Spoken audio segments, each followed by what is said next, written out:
Hello, good morning everyone. मैं भंवर लाल गहन, assistant professor in chemistry, government girls college Kherwara. Last video में अपन ने acid base की जो लुईस थ्योरी थी उसके बारे में चर्चा की थी। अपन ने बताया था, समझा था कि जो लुईस एसिड है, इलेक्ट्रॉन जिनकी एक्सेप्ट करने की टेंडेंसी होती है वो लुईस एसिड की तरह बिहेव करते हैं, और जिनकी डोनेट करने की टेंडेंसी होती है वो लुईस बेस की तरह बिहेव करते हैं। आगे इसी कड़ी में अपन नेक्स्ट थ्योरी पढ़ते हैं, लक्स फ्लड की परिभाषा। लक्स फ्लड थ्योरी है। यह सिद्धांत मुख्य रूप से उच्च ताप पर पिघले हुए ऑक्साइड के लिए दिया गया। इसके अनुसार अम्ल वे पदार्थ हैं जो कि ऑक्साइड आयन ग्रहण करते हैं, जबकि क्षार वे जो कि ऑक्साइड आयन देते हैं। अर्थात ऑक्साइड आयन ग्राही अम्ल एसिड और ऑक्साइड आयन दाता क्षार होते हैं। उदाहरण के लिए जैसे अपने एक उदाहरण है, इसमें लिख रखा है CaO प्लस SiO2। तो कैल्शियम ऑक्साइड है, इससे बन रहा है CaSiO3। अब इसमें देखो कि जो ऑक्साइड है कैल्शियम ऑक्साइड, ये SiO2 है, SiO2 कैल्शियम ऑक्साइड को ग्रहण कर रहा है तो ये एसिड होगा, और CaO है, ये क्या होगा, बेस होगा।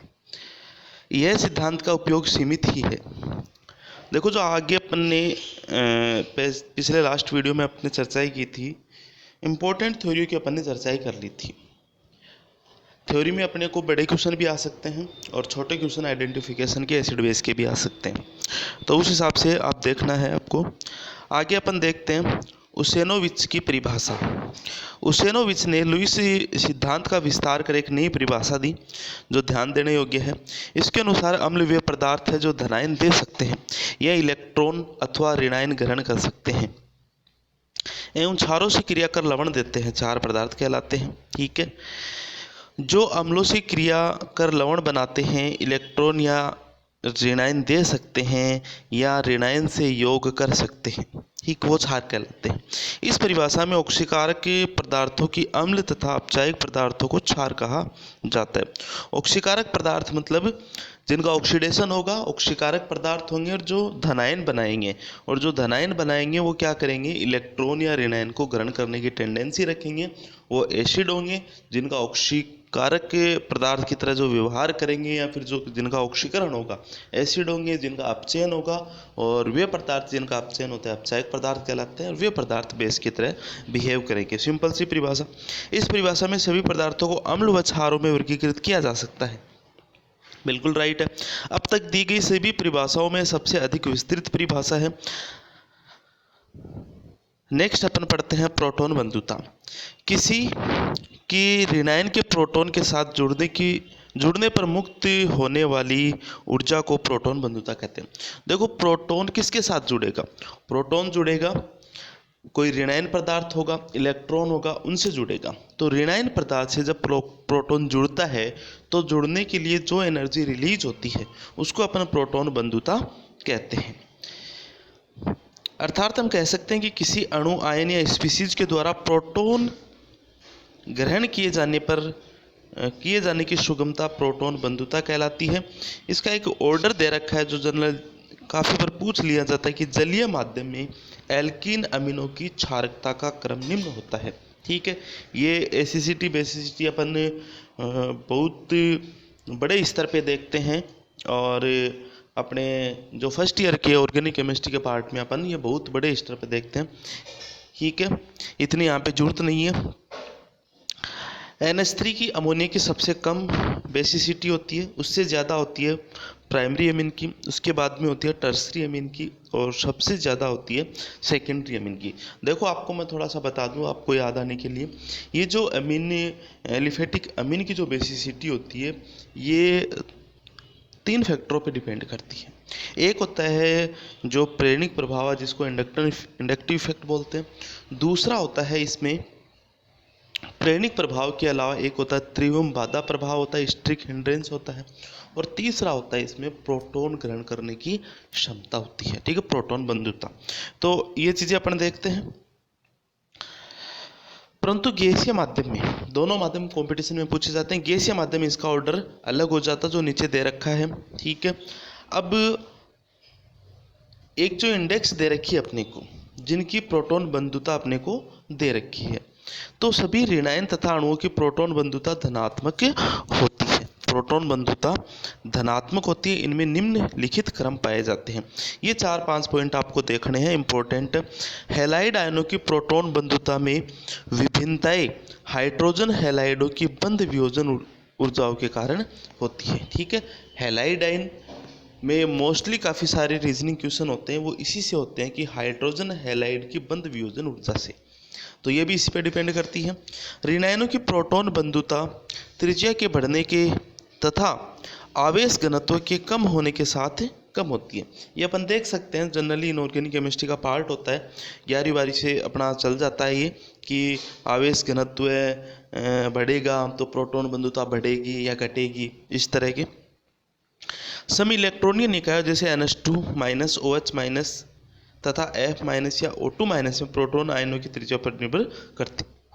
अब देखो, जैसे मान लो कि सम इलेक्ट्रॉनिक निकाय आ गए, कोई सम इलेक्ट्रॉनिक कोई सिस्टम आ गए, अब उसमें इलेक्ट्रॉन की संख्या के आधार पे तो अपन नहीं कर सकते हैं, प्रोटॉन जो एफिनिटी है, तो उसमें साइज के आधार पे फिर करेंगे अपन। ठीक है, तो उनकी त्रिज्या के आधार पर डिपेंड करती है। और त्रिज्या अपन देख लेते हैं। देखो मैं आपको एक की जो ये एग्जांपल दे रखा है इसमें NH2- OH- F-। ठीक है, इन तीनों में माइनस चार्ज है। और दूसरा दे रखा O2- F-। देखो O2- का मतलब क्या हो जाता है कि इसकी साइज बड़ी हो जाती है। ठीक है, F- का मतलब क्या हो जाता है, इसकी साइज कम हो जाती है। लेकिन यहाँ पे तो क्या होता है कि इलेक्ट्रॉन की संख्या में उसके आधार पे हो जाएगा, क्योंकि O पे 2 इलेक्ट्रॉन है, माइनस के 2 चार्ज है, F पे माइनस का 1 चार्ज है, तो 2 माइनस के चार्ज है मतलब 2 प्रोटॉन ग्रहण करेगा, प्रोटॉन एफिनिटी ज़्यादा हो जाएगी। ठीक है, और जो दूसरा दे रखा है उसको अपन साइज के आधार पे कर लेंगे।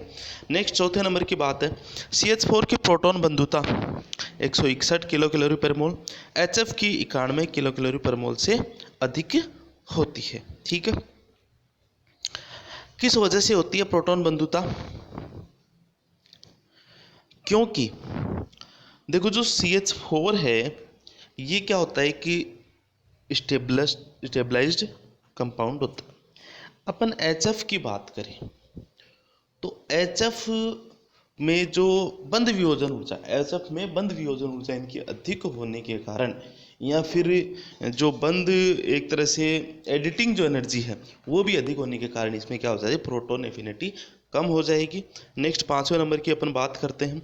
ऋणायनों की प्रोटॉन बंधुता समकक्ष उन्हीं तत्वों की तुलना में अधिक होती है, क्योंकि इलेक्ट्रॉन की संख्या बढ़ने से उसमें प्रोटॉन प्रोटॉन प्रतिकर्षण कम हो जाता है। एक ये भी पॉइंट अपने को ध्यान में रखना है कि ऋणायनों की प्रोटॉन बंधुता समकक्ष उन्हीं तत्वों की तुलना में अधिक हो जाती है, क्योंकि जो आकर्षण है वो क्या हो जाएगा, प्रोटॉन प्रोटॉन प्रतिकर्षण वो कम हो जाता है। प्रोटॉन बंधुता का निर्धारण है, निर्धारण करने के लिए 2-3 थ्योरियाँ दे रखी है, अपन देख लेते हैं आगे।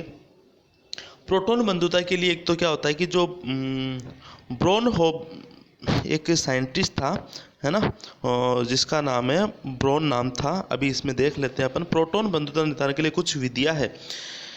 ये विधियाँ क्या दे रखी है, साइकिल दे रखा है, एक चक्र ब्रोन साइकिल ये उसका नाम, और उसी के द्वारा इसको समझा रखा है। ठीक है, सेम वही चीज़ें हैं। देखो इसमें एक एग्जांपल दे रखा है, सुनना आप ध्यान से। हाइड्रोजन है गैसियस फॉर्म में, दूसरा प्लस अक्ष है हेलोजन, ये भी गैसियस फॉर्म में, और इससे बन रहा है एच अक्ष। तो सीधी सी बात ये कि हाइड्रोजन अक्ष से जुड़ेगा, और अक्ष से जुड़ेगा तो एच अक्ष बनाएगा, और इस जुड़ने के द्वारा जितनी एनर्जी की रिलीज होती है उसको अपन ऑल ओवर, जितनी एनर्जी रिलीज होती है उसको अपन बोलते हैं प्रोटॉन एफिनिटी बोलते हैं। अब इस एनर्जी रिलीज के लिए आप मेरी बात ध्यान से सुनना कि देखो जब भी कोई बॉन्ड बनता है तो उस बॉन्ड बनने से पहले उसका जो प्राइमरी बॉन्ड है उसमें क्या होते हैं, कई प्रकार के विखंडन होते हैं। ठीक है, कई प्रकार के चेंजमेंट होते हैं, उसकी एनर्जी में चेंज होता है, तो वो सारी अपने एनर्जी जरूर देखनी पड़ेगी अपने को। जैसे मान लो H है, इससे क्या अपने को बनाना है, H+ बनाना है। ठीक है, H+ बनाएंगे, H से H+ बनेगा तो आयनाइजेशन एनर्जी की आवश्यकता होगी। इसी तरह से अपन बात कर रहे हैं कि अक्ष से अक्ष माइनस बनाएंगे, इलेक्ट्रॉन ग्रहण करेगा तो इलेक्ट्रॉन एफिनिटी एनर्जी की आवश्यकता होगी। तो जो कैलकुलेटिंग ऑल ओवर एनर्जी होती है ब्रोन साइकिल चक्कर के द्वारा बंध वियोजन ऊर्जा, जो प्रोटॉन इफिनेशन एनर्जी जिसको अपन बोल सकते हैं, ठीक है। तो इसमें अपन देखना कि आई से आयनाइजेशन एनर्जी है, डी से डिसोसिएशन एनर्जी है, ई से इलेक्ट्रॉन एफिनिटी है, पी से प्रोटॉन बंधुता है। तो एच से पहले आयनाइजेशन एनर्जी प्लस, ई हमेशा माइनस होता है। तो इस चक्कर के अनुसार क्या होता है, सबसे पहले D dissociation minus is equal to क्या होगा, plus I minus E minus P. इससे अपने को जो ये P दे रखा है, ये प्रोटॉन एफिनिटी अपन निकाल सकते हैं। दूसरा साइकिल अपने को और दे रखा है, थोड़ा सा बस ध्यान से देने की जरूरत ये है कि पहला जो साइकिल का प्रोसेस होगा डिसोसिएशन, क्योंकि देखो कोई रिएक्शन होती है, कोई रिएक्शन की स्पीसीज होती है, वो सॉलिड पार्ट में भी हो सकती है। तो सॉलिड पार्ट में कभी भी न तो आयनाइजेशन होगा, न इलेक्ट्रॉन एफिनेशन होगा, न प्रोटॉन एफिनेशन होगा, कुछ भी संभव नहीं है। सॉलिड स्टेट में कुछ भी संभव नहीं है। तो पहले सबसे पहला प्रोसेस डिसोसिएशन, एक ही आएगा। दूसरा आयनाइजेशन, अच्छे से आप देखना आयनाइजेशन के बारे में क्या होता है। तीसरा इलेक्ट्रॉन एफिनेशन, और चौथा बाद में अपने को देखना लास्ट में प्रोटॉन एफिनेशन, जिसका फॉर्मूला इस तरह से आपको बना के दे रखा है। इस तरह से अपन और इन एनर्जियों की डाटाज वगैरह अपने को दे के रखते हैं। मोस्टली यहाँ से क्वेश्चन न्यूमेरिकल बन सकते हैं। तो यहाँ पे डाटाज अपने को दे के रखते हैं, डाटाज का अपने को वैल्यू रखनी है और आंसर अपने को निकालने हैं। और भी इनकी काफ़ी विधियाँ, जैसे ग्राफिकल मेथड है। साधारणतः अभिक्रिया की एंथैल्पी की गणना विभिन्न तापक्रमों पर साम्यावस्था के मान ज्ञात करके की जा सकती है। यदि दे रखा है इसके सापेक्ष अपेक्षित किया जाए ग्राफ, तो डेल्टा एच अपॉन आर के बराबर होगा इसका स्लोप। साम्यावस्था स्थिरांकों के मान ज्ञात करने के लिए विभिन्न, इतनी ज़्यादा इंपॉर्टेंट नहीं है, केवल रीड करनी है अपने को, स्पेक्ट्रोफोटोमीट्री विधि प्रयुक्त की जाती है। यदि किसी अभिक्रिया के लिए किसी एक क्रिया कारक व उत्पाद का अवशोषण अलग अलग तरंगदैर्घ्य पर होता है, ऐसी अभिक्रिया के साम्यावस्था स्थिरांक का मान आसानी से निकाला जा सकता है। इसमें एंथैल्पी व साथ ही प्रोटॉन बंधुता का मान ज्ञात किया जा सकता है, क्योंकि इससे साम्यावस्था पर दो राशियों का मान सीधे ही स्पेक्ट्रोफोटोमीट्री विधि से व तीसरे का मान अभिक्रिया की रसमिति समीकरण से द्वारा ज्ञात किया जा सकता है। देखो इसमें यह बता रखा है कि मतलब एक ग्राफिकल मेथड होता है, स्लोप होता है, कि कोई अभिक्रिया है उसमें क्रियाकारक उत्पाद, उनका अवशोषण मान लो अलग अलग तरंगदैर्घ्य पे होता है, तो उनके लिए जो कोफिशिएंट का मान होता है वो भी अलग अलग होता है, और कोफिशिएंट का मान अलग अलग होगा तो अलग अलग उनको अपने को ग्राफिकल प्राप्त होंगे। इस प्रकार से अपने को ये जो है प्रोटॉन बंधुता का मान अपन निकाल सकते हैं।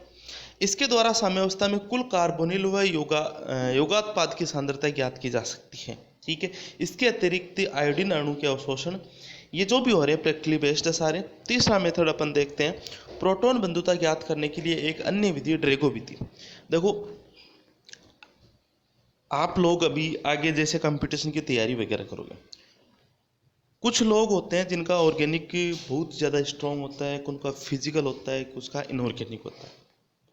मोस्टली लोगों में जो इनऑर्गेनिक होती है वो रट्टाफिकेशन होती है, और रट्टाफिकेशन में देखो एक बार ये क्वेश्चन आया हुआ है कि निम्न में कौन सी विधि प्रोटॉन एफिनेशन निकालने में प्रयुक्त होती है। प्रोटॉन एफिनेशन अपन पढ़ सकते हैं, उसका न्यूमेरिकल कर सकते हैं, उस पर रीजनिंग कर सकते हैं, लेकिन अगर अपने को पर्टिकुलर विधि का नाम पूछ लिया जाए तो वो अपने कंफ्यूजिंग चलती रहती है। इनको आप हेडलाइन करते हैं ना, आगे कंपटीशन वगैरह में डायरेक्ट विधियों के नाम पूछ लिए जाते हैं, जो अपने को आज जो अपन सुने लग रहे हैं उसके बाद में अपन इन चीज़ों को भूल जाते हैं, क्योंकि बहुत लंबा चौड़ा मतलब इसका इतिहास होता है, बहुत लंबी चौड़ी कहानियाँ होती है पूरे अपने को केमिस्ट्री पढ़ने के लिए। तो ये चीज़ें उस समय बहुत कम अपने को दिखाई देती है एग्जाम के समय। इसके अनुसार एस गुण NMR युग्मन स्थिरांक के मध्य संबंध होता है। ये विधि किस पे डिपेंड है, एक तरह से अपने को जो NMR थ्योरी है उस पर डिपेंड करती है। तो इसका योगदान भी है कुल मिला के, इसमें भी एग्जाम्पल जो दे रखा है। अब इसमें एक वर्डिंग आती है, ठीक है, इस विधि के द्वारा एक वर्डिंग आती है जिसको अपन बोलते हैं प्राचल।